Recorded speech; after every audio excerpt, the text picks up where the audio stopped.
A symposium was held to commemorate the 35th anniversary of the Taiwan's Relations Act, TRA, on September 15, 2014, at the International Conference Hall in the College of Law of the National Taiwan University in Taipei, Formosa. Over 250 people were in attendance to learn of the importance of the TRA to Taiwan in the 35 years of the enactment of the TRA. The army of the Chinese National Party and its political party, Kuomintang, which has occupied Taiwan for over 68 years, has always held the principle of intentionally neglecting this act, which has tremendous impact on the safety and development of Taiwan.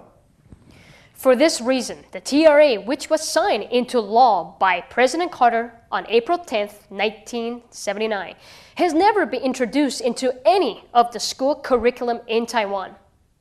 On March 14, 2014, the House Foreign Affairs Committee, with U.S. Representative Ed Royce, California's 39th Congressional District, as the chairman, convened a hearing entitled The Promise of the Taiwan Relations Act. Mr. King Moy, the Deputy Assistant Secretary of State for East Asian and Pacific Affairs, was in attendance as a witness and was interrogated by the committee for 80 minutes to discuss whether the administration was doing enough to fulfill the promise of the TRA. Just 4 days later, on March 18, 2014, the Sunflower Movement, organized by students of Taiwan, took place in the Legislative Yuan in Taipei, Formosa. The students occupied the Legislative Yuan and successfully prevented Ma Ying-jeou's plan of betraying Formosa. Following several months of a distribution and sharing, the citizens of Formosa have now begun to understand the significance of the TRA to Formosa. The following will further lend support to this fact. The first video of the congressional hearing on the promise of the TRA. Currently, the video we see in Taiwan has been re-edited to include subtitles simultaneously in both English and Chinese. Not only do the captions provide viewing efficiency and no misunderstandings, the people of Formosa are also able to appreciate the effort and the attention given by the U.S. representatives to the TRA through watching the video of the hearing. The airing of this video has overthrown the attempts of the KMT to intentionally omit the TRA from the textbooks. The significance of the revelation of its existence and the dispersion of what the TRA represents to the Formosan is historically epic. The TRA Symposium was understood and appreciated by the leaders of the student organizations. Out of the various groups of students who participated in the March 18 Student Revolution came a group called the Formal Shock, who became the sole representative of the students following the Sunflower Movement and co-sponsors of the symposium on TRA in Taipei in September. Along with other sponsors, they invited many scholars who were familiar with the TRA to uncover the knowledge that one would otherwise not be able to learn from the textbooks. In the video of the symposium, one can see the longing for the knowledge of these young faces. It was at the symposium where these young people had made their first encounter with the TRA, the act that has silently controlled and shaped their lives since they were born.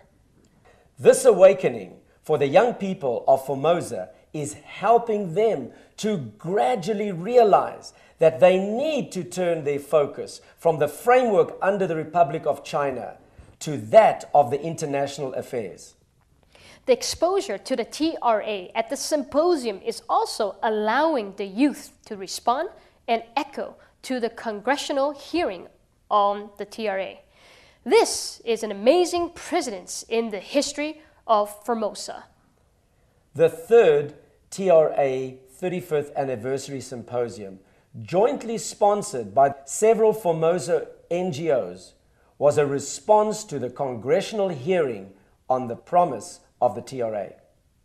The TRA 35th Anniversary Symposium, held on September 15, 2014 at the College of Law, NTU, in Taipei, was sponsored in parts by the Taiwan Human Rights and Cultural Association and Taiwan Association for China Human Rights.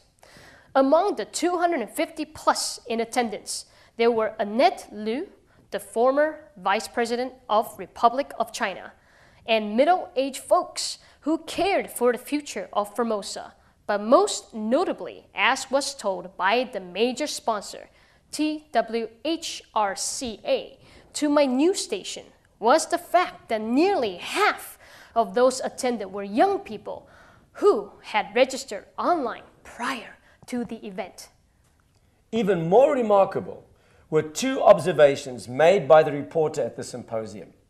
First of all, through the duration of the symposium, from its start at 9:30 a.m. until its closing at 6:45 p.m., no more than 15 people had left the conference hall. This shows how captivating the TRA Symposium had been. Secondly, the fact that Vice President Liu stayed for the entire duration of the symposium spoke volumes of its significance.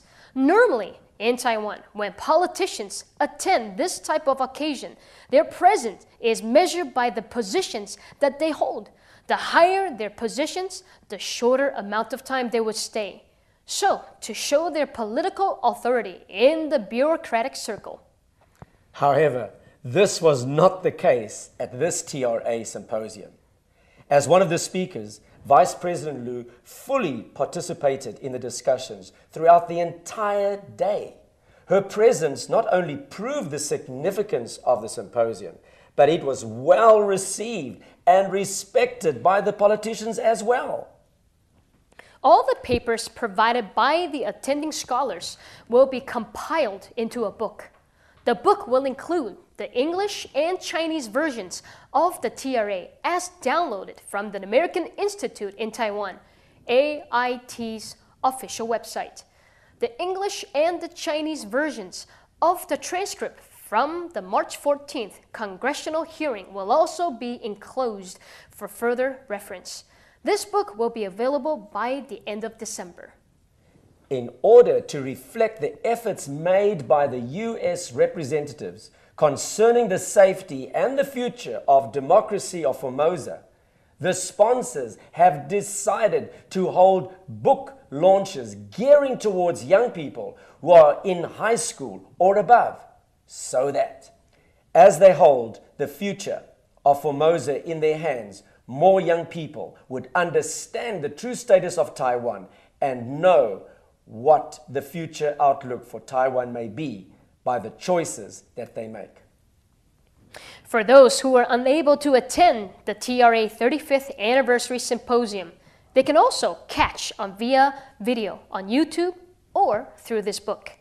The sponsors have mentioned that through the course of setting up and preparing for this symposium, the Formosans have expressed their appreciation to the Senate and the House of Representatives for their fervent discussions on the issue of whether the administration is doing enough to fulfill the promise of the TRA and the U.S.-Taiwan policy.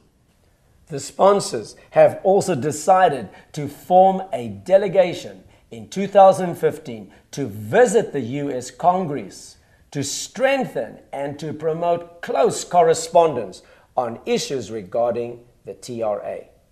Thank you, Mr. Perry, and thank you, Mr. Moy.